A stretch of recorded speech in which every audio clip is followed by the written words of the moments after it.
I've done this many times, building a team of new players, but it's always a new experience.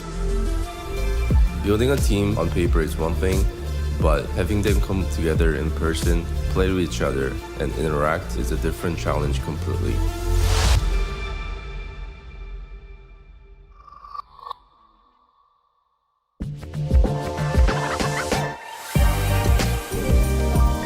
The main goal for this bootcamp is to just get together for the first time, see each other face to face. So for Core, I think he's very happy right now. Watching him playing scrims, playing solo queue, he is just having the time of his life. I think Marin is really challenging him, which is something that he's been looking for a long time. I don't know if there is any words we can have a better coach than Marin and Reignover combo. 이겼으면 나 안 죽었나? 아 죽었을 것 같아. 아니 너 이 맞췄으면 바로 잡았겠다. 나 이가 안 맞았어. 아니면 저반은 최소한 썼어야지 동아랍게. I've been very happy with Marin and Reignover actually.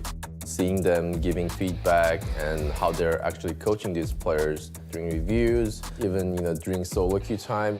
뭐 지금은 스크림을 그나마 잘 하고 있어서 뭐 그렇게 생각나는 건 딱히 없고 다 좋은 말만 해주셨는데 저희가 여기서 좀 더 못한다면 좀 무섭게 해주실 수도 있을 것 같아서 좀 걱정이 되네요.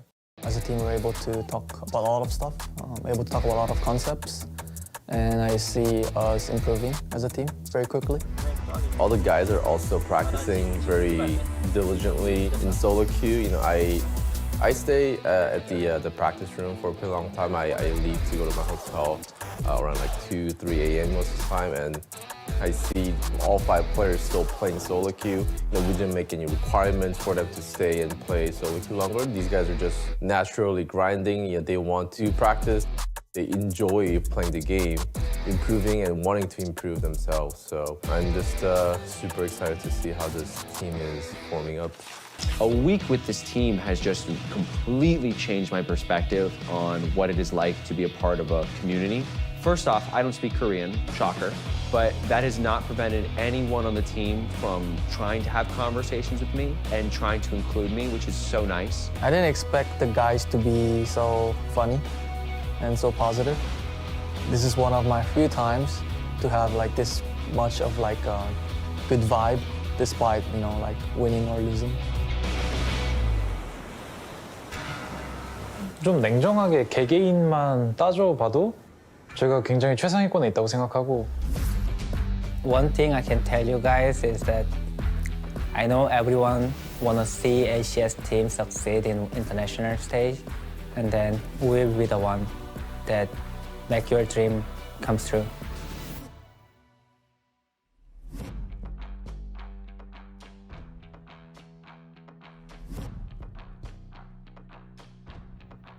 Welcome back, everybody. Big thanks to TL for that footage from Squad. Be sure to check out the next episode of Squad. That drops on Liquid's YouTube channel next week on the 15th.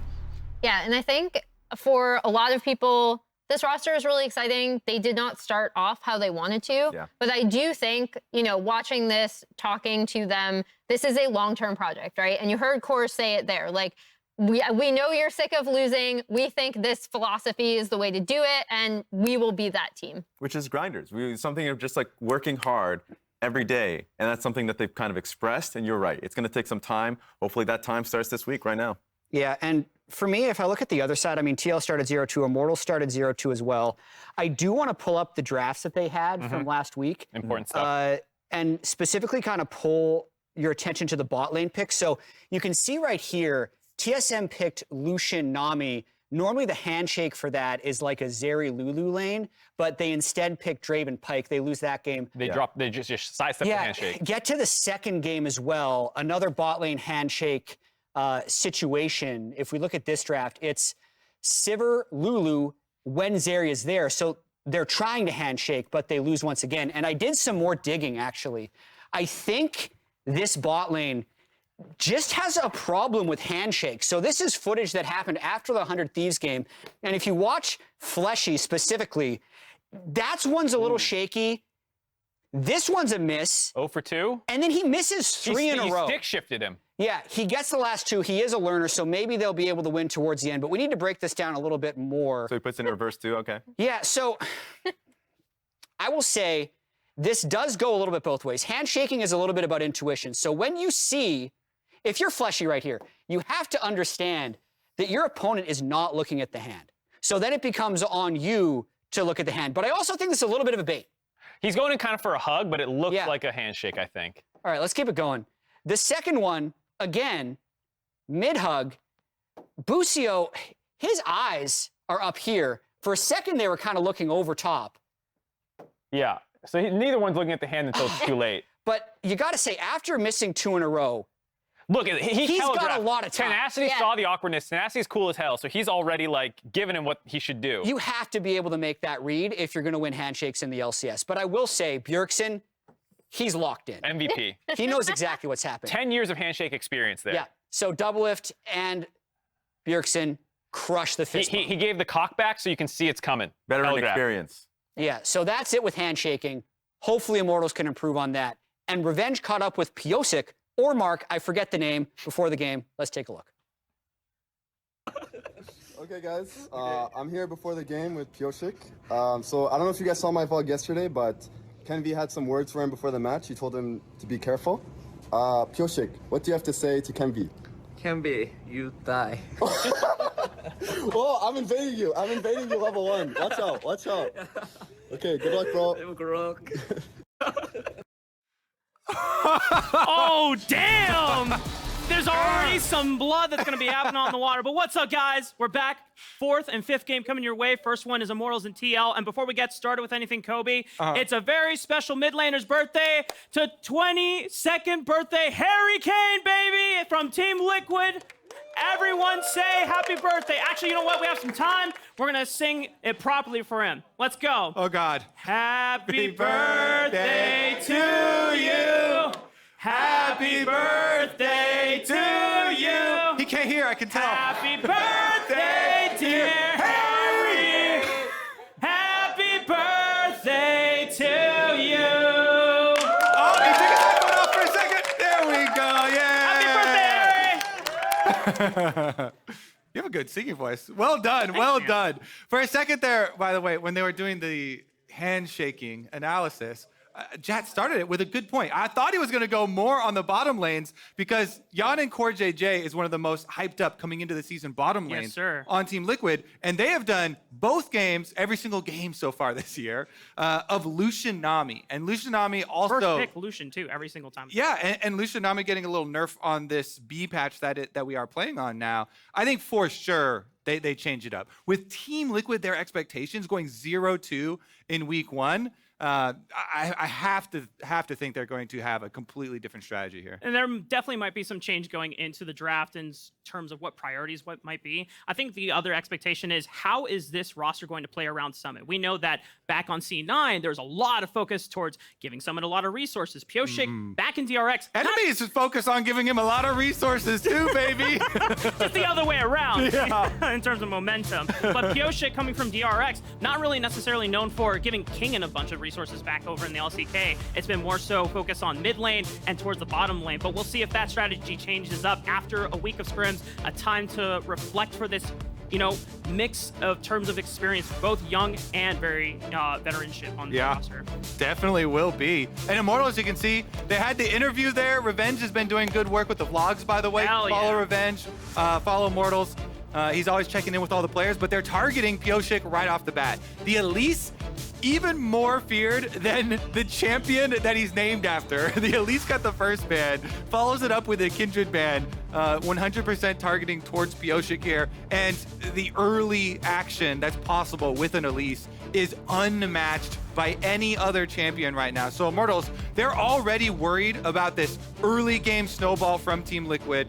You know, it definitely looks like they want to play a little bit longer of a game. It does mean that the available champions that you would expect out of Pyosik or Kenvi is not going to be as exciting or as early game pace, but you still have the flexibility with the Vi still available. And I know you've been a big fan of the Black Cleaver Rush for the Vi especially, packing a lot more damage and just a very efficient item overall coming out of this B patch. The item was already good, and then on this B patch, it got extra 5 AD and extra 50 HP. We love that extra beautiful. 5 AD. Bottom lane, meanwhile, is the target here for Team Liquid. So when we were talking about, this Lucian Nami over, the Ashe and the Kalista both off the table. 2 of those AD carries that also duo as supports here, as we've seen already earlier today as well.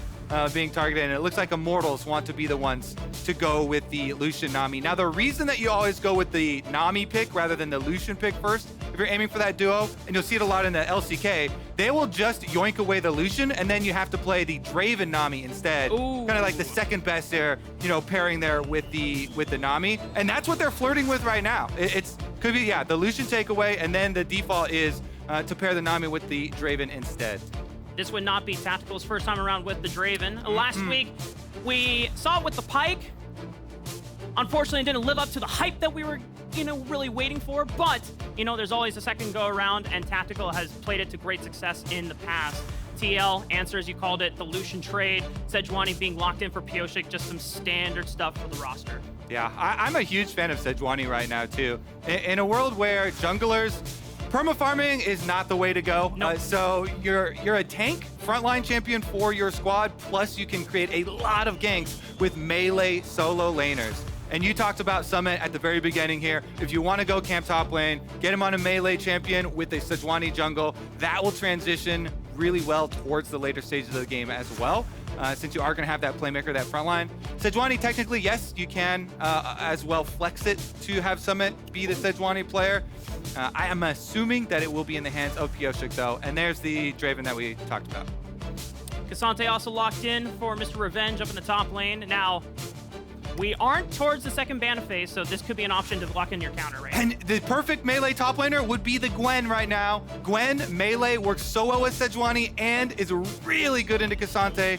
One of the best, if not the best picks into the Kassadin. So Summit, how much time have you put on it? Oh, they're not going to lock it in. So I'm assuming Immortals would ban that out as a protection ban for Revenge. Take away the Gwen option there. Because, man, it just works so well there with the Team Liquid lineup. But they really wanted to get the Sona here to pair with the Lucian in response. Obviously, they know the next steps as well. If we're going to talk about, draft 3 steps down, the team as well is like, yes, we know you're going to grab the Draven when we steal your Lucian. And they want that extra lane power from the Sona. Does scale super nicely as well. I think that's the interesting part about the draft, right? TL opened up with Lucian, and as the discussion between Nizael and Flowers had earlier on in the day, Lucian, we've always known him as kind of this champion that excels in the laning phase, but now, especially with how AD carries play him around the world, he is fantastic in the late game if you have the great positioning in the marksman for it. So now they're leaning into it, knowing that Draven is going to be a superior lane bully, but if you get out of the laning phase fine, with that Sona behind you, you're a much scarier marksman. Yeah, I mean, it's always on the player, because having short range in itself is going to put you in that box that you have to play around. And Yeon has been one of the most hyped up promotions to the LCS in a long time as well. So we'll see what he can actually do here. Do want to refocus on that top side of the map though, because they actually have gone for an Akali ban here, leaving the Gwen all the way through. So with Jax off the table as well from the first rounds of bans, really does kind of rise in priority here. Moment of truth from Immortals. Do they want to close it off? 5, 4. Oh, okay. Well, they go with the Fiora, the skill matchup there. All right, Summit. What is it going to be? You would definitely assume top lane lock here. Save your mid lane counter for Haeri. It's his birthday. Birthday present. That's the least counter pick, please. Give Haeri all the tools. At least just this once. One time. Man. On his birthday? Well, I mean, if you're going to blind pick something, I feel like Ryze is all right, you better have... what I'm saying is Summit better have something really tricky here if they're going to save it for a 5th pick for him. Guys, you can't see this, but Kobe was just shaking his head furiously. He's like, scumbag. They're seeing the Kassadin for so long, and they just want their hands on this Ryze. Even with the Ryze nerfs, was a pretty significant nerf to the scaling. The AP conversion to mana for Ryze hit on the B patch as well. So it's a little bit nerfed here, but Haeri's got the confidence. And if you're showing Ryze, you're showing, I'm going to roam to both side lanes. You've got Lucian on bottom side. Draven lanes always insanely volatile. Draven Lucian going to swing very heavily by what jungler, what mid laner can get down there. So Haeri is going to have a lot to do this game. And Immortals here for Ablazeolive. Your pick now into the Ryze is the Kassadin. It got all the way through, and he's going to look to scale. Team Liquid, I think, are actually going to be okay with that. Every game so far, they've put themselves on a timer. They want the roaming power from mid lane with the Ryze into the Kassadin rather than have to worry about Kassadin level 16. Everybody knows that's going to be on the clock. Both of them will build Seraph's Rod of Ages. But the Kassadin will be very scary later on. It's all about what can this Ryze do? Roaming to the Renekton lane, roaming to the Lucian Sona lane. I feel like we've definitely seen some memes about R5 Renekton. Like, this is what we saved the great counter pick for, the big crocodile. Yeah, I mean, you can definitely see the bullet points here for Team Liquid. They're like, early game is king. So that's why all this talk about Gwen, where you're scaling monster, multiple items going to be, massive threat. I guess it's not early game enough for him. Go Renekton with the Sejuani. You can stun lock from 100% to 0. Sejuani stun stacks up so quickly with the Renekton W's counting as multiple swings, and we'll see it. Team Liquid, they're sticking to their guns. We had the question coming in, are they going to have a completely different strategy? No, pretty similar. It's still the Lucian first priority for Yeon. I mean, this guy has put in so many hours between his time here in NA and then during the boot camp in Korea. But I do like the focus that with Sejuani Renekton, that is a powerful 2v2 skirmishing topside against the Kassadin Wukong early. If you take advantage of that, maybe you get this snowball rolling for Summit. Yeah, Team Liquid definitely going to try and go hard early here. See what they can do on Haeri's birthday. Both these teams, of course, did start the first week of the LCS 0-2, so super hungry for their first win. Yes, sir. And one of them will achieve it. Unless we get a rip in time or some extra rules start to come out. How can we have our first... our first 0-3 for both teams? That would have to be some, beyond... The double KO!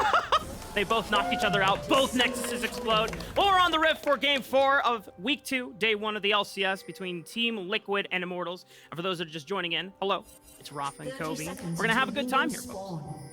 Yes, we are. All right, so early game plans. Looks like it's going to be difficult for Immortals to try and get any deep wards, try and track Pyosik's early path. Sejuani is quite capable of doing 3 camp level 3 ganks. So you do have to be a little bit worried there. Wukong definitely wants to farm a little bit more than Sejuani to be operational. Sejuani is pretty good on low econ. Yeah. And it's not like you can't skirmish as Wukong, but you definitely feel more comfortable when you hit that level 6. That's when the Cyclone power comes real. Certainly do. Meanwhile, of course, since they do have the Kassadin pick here early on, Ablaze going to try and CS as best he can until he has to go back for his first teleport reset. Summit gonna make sure there's no invade from Revenge. If you're just tuning in now, at the very beginning of the block here, we had a little vlog from Revenge with Pyosik, caught up with him outside here before the game. And Pyosik said he was gonna go, pretty hard on Kenvi, and Revenge is like, I'm gonna level 1 invade you. So they guard against the level 1 invade from top laner after seeing what happened earlier today. I like to see it. So I'm just making sure that his jungler has a clean start. We already saw what happened between the C9 CLG game is already. That's an early heal burn from CoreJJ, Tactical and Fleshy making the trade happen. But Yeon, are we just going to flash for fast? No, Yeon respecting it, allowing that Tactical gets out alive, but they have a summoner advantage at least when it comes to AD carry versus AD carry. Really heavy trading. Where are my junglers? I see heavy trading like that. Flash is blown already. Bot now. It's a Draven lane. I would have bet 3 camp, level 3 bottom lane, but that's solo queue, of course. Everybody's on that train right now. Level 1 still, but they're chugging through their potions very quickly. Very nice for Sona here on the low HPs, getting the heal right back up. No problem. Pyosik over the ward. I don't think Immortals can really do anything about Pyosik's invade. Bot lane is so chunked out from the prior scuffle. Kenvi is forced off the red buff, trying to take these Krugs before Pyosik does anything about it. I think this is just really, really well managed by Team Liquid because Yeon and CoreJJ get the better of the 2v2. There's nothing that Fleshy and Tactical could do in the heads up. Yeah. You know, they lost Flash on Tactical. This Draven only has Cleanse and has chugged all of his potions thus far. So Pyosik able to go for a second pass on the invade. Fleshy coming back to try and threaten. Like, at the end of the day, even if Pyosik doesn't get anything stolen, it's the pressure advantage that gives Yeon and CoreJJ more time to freely farm. And here comes Haeri. Those Ryze roams that we were talking about very, very early. All right, he's going to start it up. Yeon still has both summoner spells to play with. Yeon takes it up first, takes it with the barrier. First blood goes over to CoreJJ. Now Team Liquid have to get out scot-free. It's just a flash from Pyosik, but the dive is clean. Really, really good strategy from Team Liquid. We set up in the champion select. Ryze roam bottom. Yeon also starting that out under tower. He has no fear because he still has flash as well. He's able to get the full combo on Tactical under tower. Dashes right back out from tower range. Team Liquid finish it off. Yes, the first kill bonus gold is going to the support, but it's fine. It's in the bottom lane Sona anyway. scales too. Yeah, Okay. exactly. A little bit of extra gold to skyrocket the Sona. I mean, it actually, even though it's kind of jokey with support getting the first blood, it's so nice to have infinite mana on Sona. CoreJJ went with the Fairy Charm plus the tier, so ridiculous amounts of mana here. And this is what we're talking about. Yeon does a very good job. Kites it right back out, has the extra shield there from the barrier as well, tanks the turret shot, and they take advantage of the Ryze roaming into the Kassadin. Ablazeolive using his teleport as well is going to make life a little bit more difficult there, trying to leech his way up to level 6. And it's a good early plan from Team Liquid. Yeon and Core force the level 1 super hard, get sums burned off of Tactical, and then they call Pyosik, like, hey, skip all your bottom side camps, come here now. We're gonna go for the pressure. We set up the dive, and this is the snowball that you want to see. Yeah, and the cool thing about this is that Pyosik can also go top with Summit, as we try to set up as well. So this Team Liquid, you know, very early game oriented draft, yes, but it's also really hard to deal with because you can't just camp defend one side of the map here. And Haeri, again, getting the early push on Ryze, doing a good job, shoves Ablazeolive in, gets another roam timer. Revenge just finishing off another teleport. So now we're kind of in a cool state, you know. We would call it the... Oh yeah? We're cool right now? Yeah. No, We're chilling? No fighting. Yeah, piss chilling right now. TL do have the push on the bot side, so Pyosik can look for this early dragon. Haeri also has the cryo for himself as well. Yeah, this should be clean. Nice assassination on the blast cone from Pyosik. He goes over, blows the blast cone, and comes back. Nice drawing. Able to finish this one off no problem as Yeon is able to keep up the pressure solo, and CoreJJ can come right over. Dragon stacking, of course, really, really imperative when you have an early game comp like this. Yeah. Don't want to let any of these neutral objectives go over, so Dragon number 1 will be picked up from Team Liquid. They can then have plenty of time to turn their sights towards the Rift Herald, towards the 8 minutes. And Pyosik here going to just supplement Haeri as he wails on Ablazeolive under tower. Yeah, great chunking. Allows Pyosik to cleanly move over to the top side, get themselves ready. Because now you have to, the next step, Rift Herald at 8 minutes. This is the time where you want to shift vision control over to that top side of the river. You already see Kenvi trying to contest some of that with that control board. Yeah, trying to get some modicum of safety for himself. Meanwhile, Tactical, his flash wasn't quite up, so very dangerous as he gets extremely low again. And with the refillable potion, yeah, you can fill it back up when you go back and try and save money that way, but it doesn't heal for very much. Are they going to go for the 2v2 dive? They still know the flash timer's on their side. Yeon and Core, Yeon flashing forward. That's how you do it, baby. This is the fearsome duo that was hyped up. Yeon and Haeri, these promotions from Team Liquid Academy. One of the most, if not the most, impressive Academy team, maybe of all time, with the 2 carries getting promoted up here and Yeon having a long history working with CoreJJ throughout his Academy career. CoreJJ really trying to mold him into this aggressive player that he likes to play with, and now it's showing in the tower dives. Yes, week 1, 0-2, rough start for them, but looking a lot more clean here as they were able to keep track of Wukong. You mentioned as he cleared the ward on topside river, that's a go bud for bottom lane. They see Wukong clearing on topside, great, dive him again. Barrier is back up for another tower dive from Yeon. Immortals starting to feel the pressure, so Kenvi might look topside here, but good ward in the river should at least give Summon enough time if he sees danger to flash away safely. They're gonna look for it now. Third Q, all out from Revenge, gets him behind Summit. He pops the Dominant, the Cyclone knocks him up. Summit, I don't know if he's getting out of this one. It's the flash follow from Kenvi, and Immortals are on the board. Summit getting ganked again. 100% of his time in the LCS, I feel like, always getting ganked. The Wukong level 6, it comes, it's inevitable. They're able to get the kill. Nicely done from Immortals. And they want to try and time that and turn that into some top lane control around this Rift Herald spawn, but looks like they're going for the double recalls up there. Not overreaching, as the possibility for the first move from bottom lane from CoreJJ and Yeon is still too scary. Even after killing Summit, taking down the top laner so early, death timer's not very long, and with constant pressure from Lucian Sona on bottom lane, they'd be able to make it up there in time if you started out. So Pyosik says, fine, you kill my top laner, but I will be able to kill the Rift Herald. And that is worth a lot as far as snowballing these early game comps. I did like the small hover from Yeon and CoreJJ in that tri-bush. They just waited there in case they could make tactical and Fleshy believe we have to rotate over for this Rift Herald, and then boom, you still have that item advantage over them. You could have easily gotten a cheese. Yeah, it's just the threat. This constant threat here. They shove you under tower, they can early move, hiding in the fog of war makes Immortals not even think twice about it. And Pyosik keeping up very nicely. I do, of course, admit very easy to play jungle when you have a lot of early aggressive, lanes.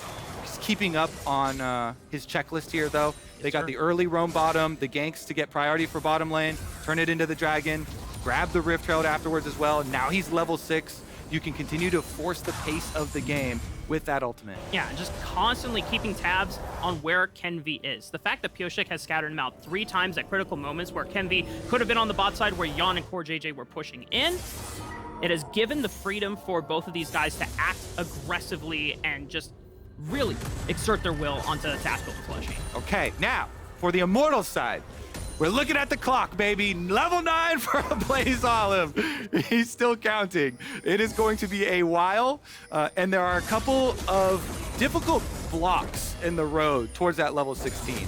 Namely, when that Rift Herald gets used, and side lane turrets start to go down, and Kassadin, the Kassadin that's...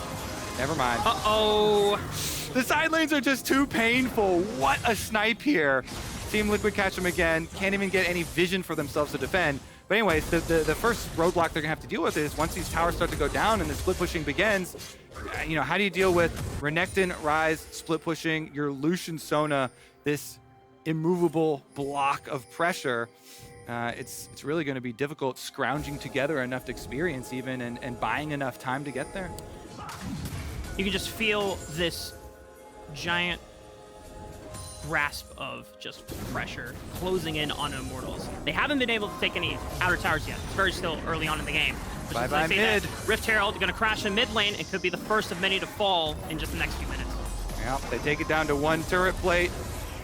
Heavily damaged and will be an easy inflection point. Dragons come up though, so don't want to over-invest. Just push out bottom, push out mid, start up this dragon. Dare Immortals to come to you. And with a level 10 Kassadin, I don't think that's going to happen anytime soon. Yeah, you still got a few more levels to wait on the clock before Ablazeolive gets to really play the game. And the problem is he's going to have to 1v9 once he gets there too. It's not like, Tactical is a level 6 Draven with 60 CS. Okay, looking for another one here. Summit finds himself overextended, but you might as well just try to give 1 kill over instead of a kill and assist money, but Kenvi is already here. Finally pops the Cyclone, and you know what? Summit may go down, but TL have the overwhelming amount of pressure on the bottom side of the map. Maybe it's the trade that they are just willing to take. It's actually going to get comical. I think we're going to have like a split long, ganks on Summit tracker or something. We're going to definitely have to gamify this. Oh, nice flash for them from Fleshy. Pyosik, ulti will not connect, but still, it's the pressure once again, Kobe. Like, Tactical and Fleshy just don't get to play the game. Yeah. Really, really good use of the draft here for Team Liquid. Also, too, the early trade. If we're going to go all the way back in time to the origins here, Yeon and CoreJJ on that the level 1, full trade here. Yeah. Bullying a Draven off the lane like that, making him chug all of his health potions. If you can't keep your spinning axes up by having, access to the minion wave, then you can't trade anymore. You're not going to have that big damage boost. And really nicely thought out here by the TL squad and executed on for the early game. So 3.1 thousand gold and 2 dragons at 13 minutes. I think that definitely hits the mark that they're looking for.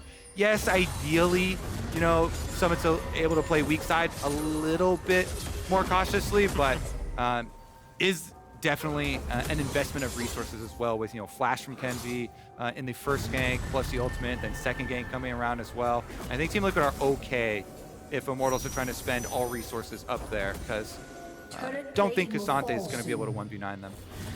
I mean, we've seen Kassadin do some pretty stupid things in the past before, but with us recent B pass. Well, how stupid can he get? Doesn't look like he's going to die here, but at least can't he gets 1v9 out. quite yet. Haeri's in. Okay, level 11 for Ablaze, rank 2 ultimate. He's got the level lead on Haeri. Wait, Ablazeolive, this is his birthday, man. You can't kill him. You can't kill him. That's illegal. No. You have to respect the birthday rules. All right, Flash burned out of Haeri. He gets out alive. Nice flash, nice flash. If that Kassadin starts getting some kills, then that belief, that hope ignites in the hearts of the Immortals. And that is their road back in. Ablaze, if he can start to get going. He's going to be the key for the late game, but it's all going to be about if Immortals can stall it up long enough. And for TL, they've burned down the mid lane tower officially. They're getting pressure ready to sink in towards the top side of the map as well. That Rift Herald's coming up in the next minute. Yeah. I think ideally here, so the difficult play, of course, is the play from Immortals side. Ideally, they're able to get enough wards down that they can maneuver Kenvi into a spot where he can gank with Ablazeolive. If you have Flash plus Wukong ultimate, and you're able to get this Kassadin, who also has Flash, the kill onto Yeon. That is a big gold bounty that puts a big stop to this snowball that Team Liquid have created. That is the ideal play for them if there's any possibility of them getting a trailing playoff. And look at that, on the minimap right now, Wukong actually trailing Kassadin. They're hoping for it, but is not going to be towards the Lucian. And it's going to be second Rift Herald here, started up and presumably taken by Team Liquid. CoreJJ hovering Haeri here so he doesn't get dove on the tower. And he's out of vision too. I think Kenvi finally spotted him once he approached the tri-bush, but up until then, it was there to make sure that Haeri doesn't get dove. Yeah, I mean, I like the forethought from CoreJJ, from Team Liquid. They know they don't have to invest all resources into taking top Rift Herald. They're expecting Immortals to try and make a cross-map play, and they protect against it. Revenge still has Flash to play with, so he should be fine. Nice W use, gets out of the way, stunned up, but he's not going down. Nope, too tanky, even for Sejuani Renekton at this stage, but they're not really looking for a kill. They're looking to push the pace, take down the tower. Second outer tower now taken for Team Liquid, and Pyosik does have a Rift Herald number 2 if they want to really turbocharge their push on the bottom side. Team Liquid doing everything pretty much right so far. I mean, you once again, you are against this timer, the level 16 Monka W Kassadin. 3 stacks in the Rod of Ages. That's right. I mean, he's stacking on up, and right now, Ablazeolive is going to be the person that everyone on the Immortal side looks to be their hope and savior if they can stall long enough. Team Liquid, though, just the way that the pressure is mounting up, I feel like you can't just look for soft dives. There's like, oh, okay, well, CoreJJ's here. You're going to have to invest a little bit more, take a flip, and take a chance. 5,000 gold down, Rift Herald, second one casted. This is all 3 outer towers gone at 17 minutes. Yes, sir, and they can definitely get the second charge off as well. 4 members of Team Liquid hovering down here. So push it in, get your second Rift Herald charge, then retreat towards Dragon. Do pass go, do collect Dragon soul point. Meanwhile, topside gank there. 3 members trying to punish Summit again. The Team Liquid punching bag. Yeah. As soon as Fleshy shows, it means that Immortals need to make this dive work. They have to get something down. Revenge just goes for the turret kill so they don't have to deal with turret shots. Summit is doing everything he can, flashing forward to see if he can take out the fish, spear up some sushi, but it's not on the menu tonight. One thing remains true. Immortals will kill Summit again. They take his tower. They take his life. Is it going to be enough extra gold for them to be able to stall out this game, though, because it's such a quick pace set here by Team Liquid. See about the transition over, though. They're actually being pretty slow with picking up the third dragon. I will say it's pretty admirable from someone willing to sack his KDA and stats for the season just to make sure that TL make all this pressure on the bottom side work out for them. I mean, copium. I see. I see. Pass me some. Pass me. There you go, buddy. I do love me some copium. Nice flavor you have here as well. Yeah, strawberry. Honestly. Team Liquid, though, they knew what they were doing when they picked him up. And honestly, it's a price well paid. Dragon Soul, 5 minutes away. And with so much space, too, I know a lot of people have always talked trash on the Cloud Dragon. But the Cloud Soul was not only buffed, but it gains a lot of value when you have a team like this that wants to play the whole map. So you have the entire map, you're running around, trying to split push, trying to get your Ryze Realm Warp to get these minion wave rotations done. And if you have the extra move speed to do it, and then you also have the extra all-ins here with your ultimates popping for the extra chase down, then, like Yeon can make these big chase down plays with the Lucian. Yeah. Essence Reaver is done for him. A lot was said about the power of the culling and the usage here in setting up in the previous game. See if Yeon can have similar impact. He certainly did in the lane phase. I mean, just look what they did to this Draven. Look what they did to him. Yeah, and it's a breath of fresh air for all of the Academy fans that were waiting to see this guy make a awesome debut. In the first week, tough choice. Your opponent was Prince in your very first game. And then the second one, yes, probably should have been a TL win, but TSM, great surprise and just great gameplay on their end to actually close that game out and put TL in a situation where they're starting out 0-2. But I think their scrims and whatever they've done in review have been really productive to just have, a very, very different look than what we saw in week 1. All right. 3 stacks on the Rod of Ages and level 13 Kassadin. You get your bonus level when you max out your Rod, so getting that towards the end. Still hope for Immortals, because that Kassadin with a Wukong ultimate will certainly be able to kill that Lucian. And if he falls, that big sack of gold goes into Ablazeolive's hands. They actually can turn it around. Winnable, as they say. 2 minutes, 50 seconds, though. Ablazeolive already using his power to face check for the team, because if he finds a Glacial Prison, he can always rift walk away. Should be able to not face any difficulty getting up in the face of Team Liquid. And it's so important for them to really contest this vision, because if they just let TL run them over in terms of Fog of War control, I mean, then there's no way you're getting in position to take out Yeon. All right, let's see about it. We've got Summit split push on bottom side. Unleash Teleport is ready.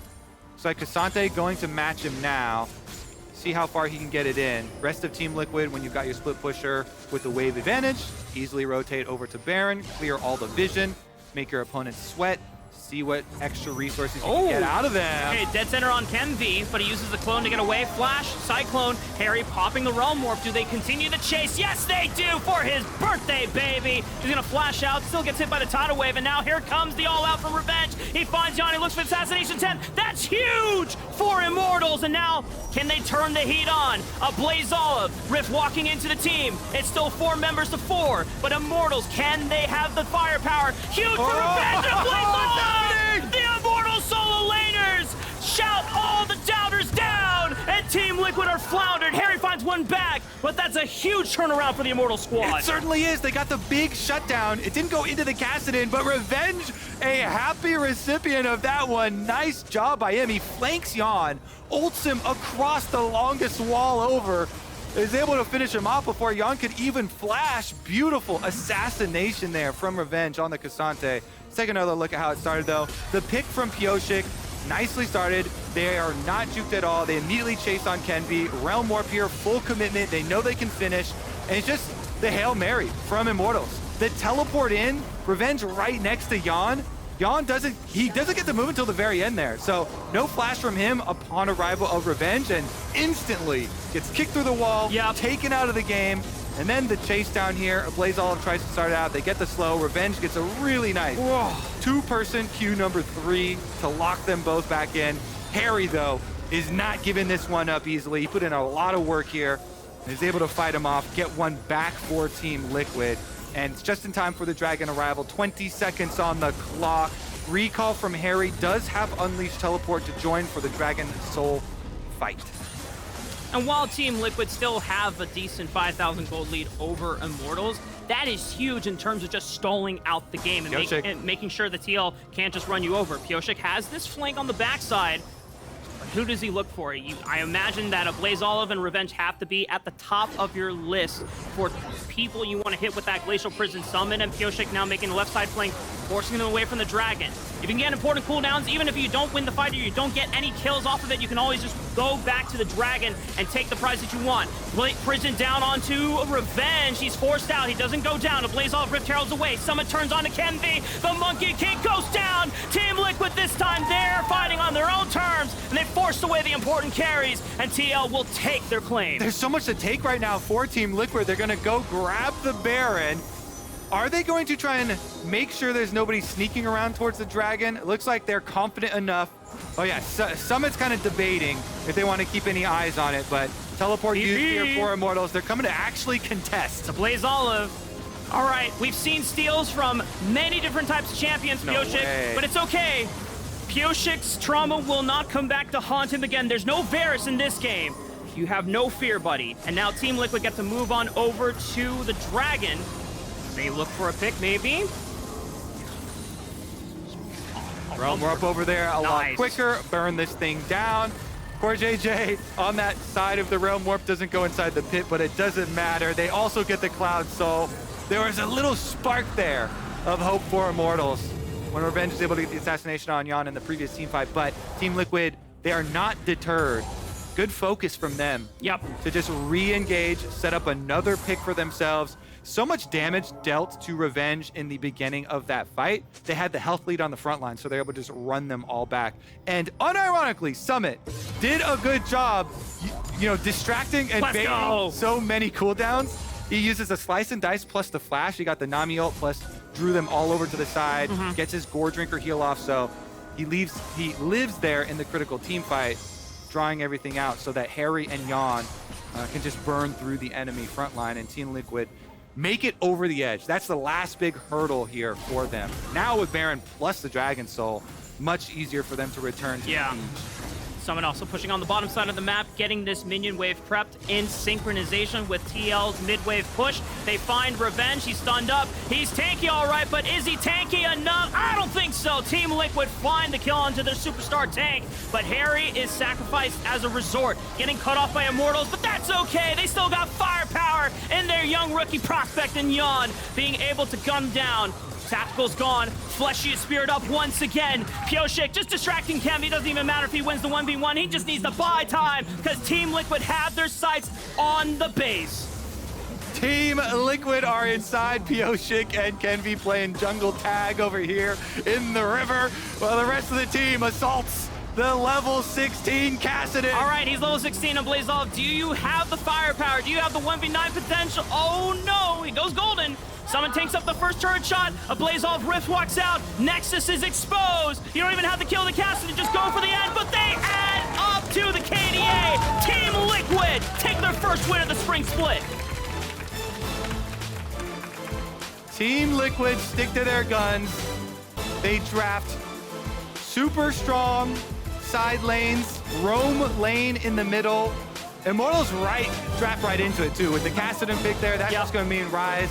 Full lane prio, full roaming prowess there for Haeri. Happy birthday. He makes the critical level 4 roam to bottom lane with Pyosik after the secondary jungle invade. And as soon as they successfully make that tower dive off of the hard work that Yeon and CoreJJ had put in, that early game was determined.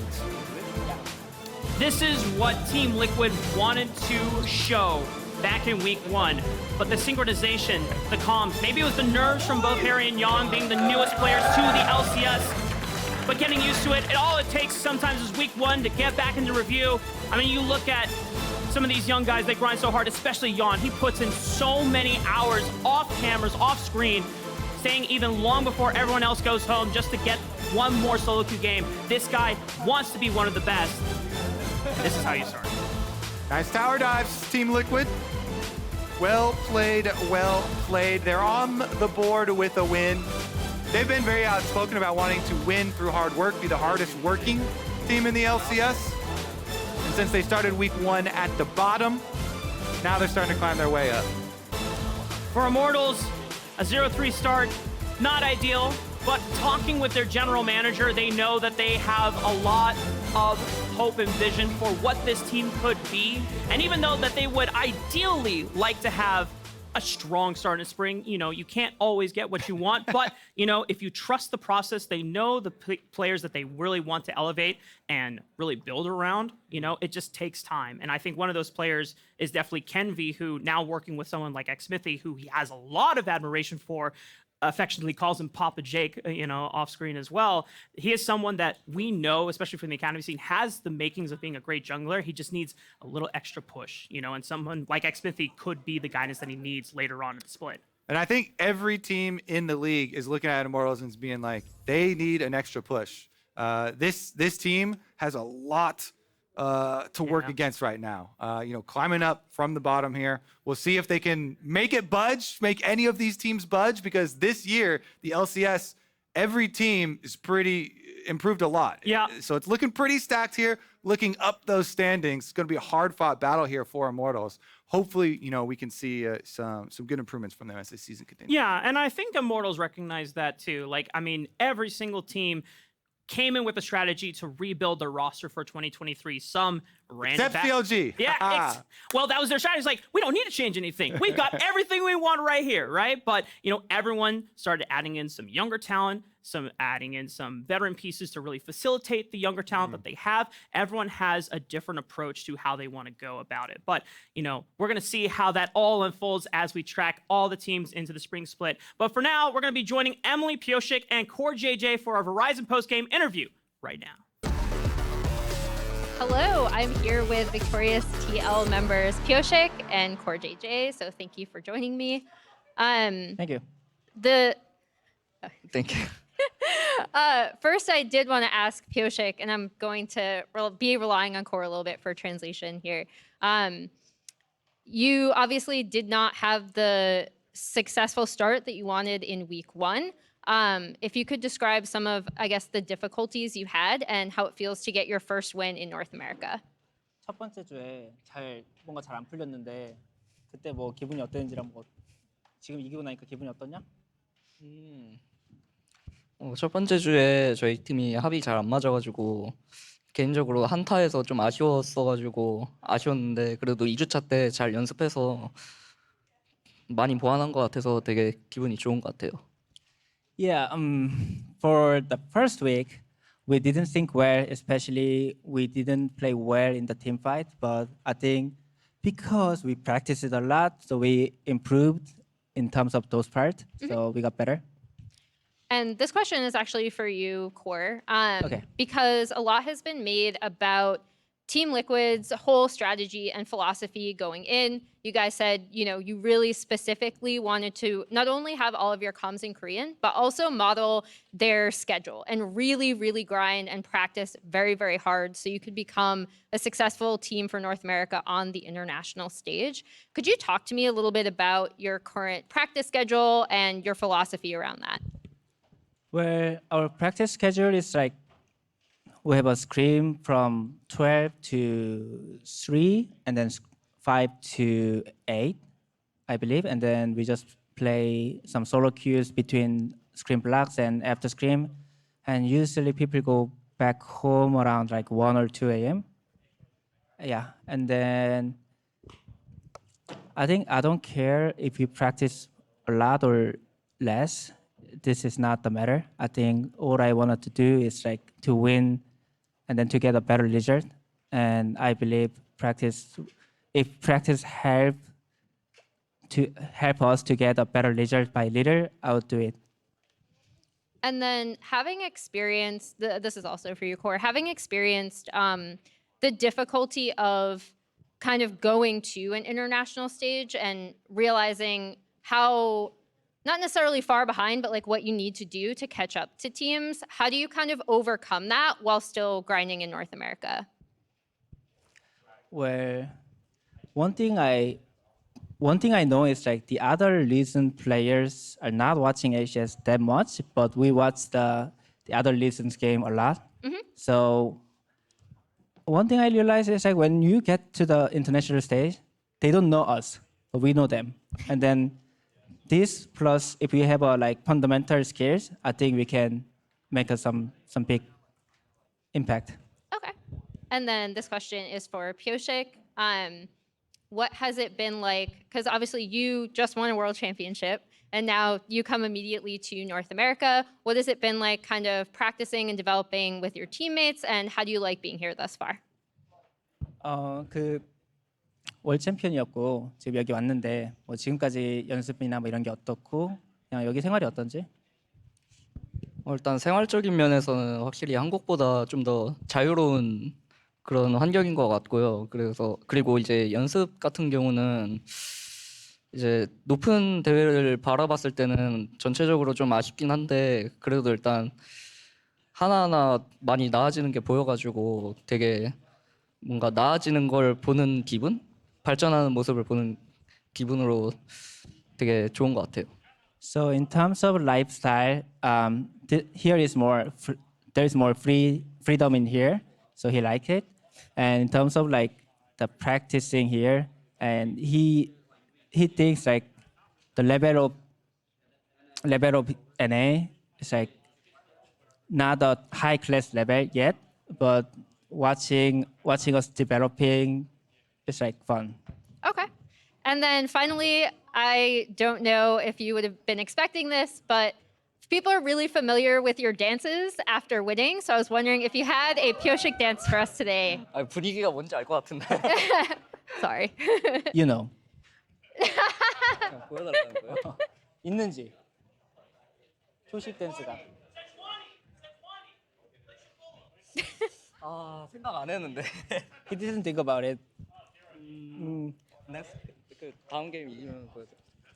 He's gonna prepare another performance for next match. Okay. Once we win next game, he will do it. All right, Sorry. I'll ask you then. Thank you so much. 감사합니다. Thank you. Congratulations on your win. We're going to go to a short break, but right after that, we will be back with more LCS to come.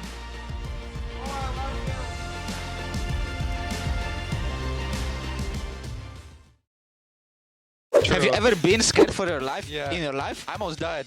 Really? One time I went to Mexico, and like I went swimming in the ocean, and the waves were so strong. Oh my God. I was in the front, but the waves kept pushing me back, so Really? I was stuck. So you thought you are never going to come I back? thought I was never gonna come back, but there was like this long line that's like the furthest possible you can go. Yeah. That was so far back, no one was close to me. I held on for like 30 minutes until the waves calmed down. Then once I went back, I was like so far away from where I started. I didn't know I got lost. I had to walk for like 30 minutes to come back to my mom. Oh wow. Your mom was chilling though? I mean, they were joking about it because they didn't know that I almost died, but it was pretty f***ed up. Now that I think about it, if that rope wasn't there, probably would have been dead.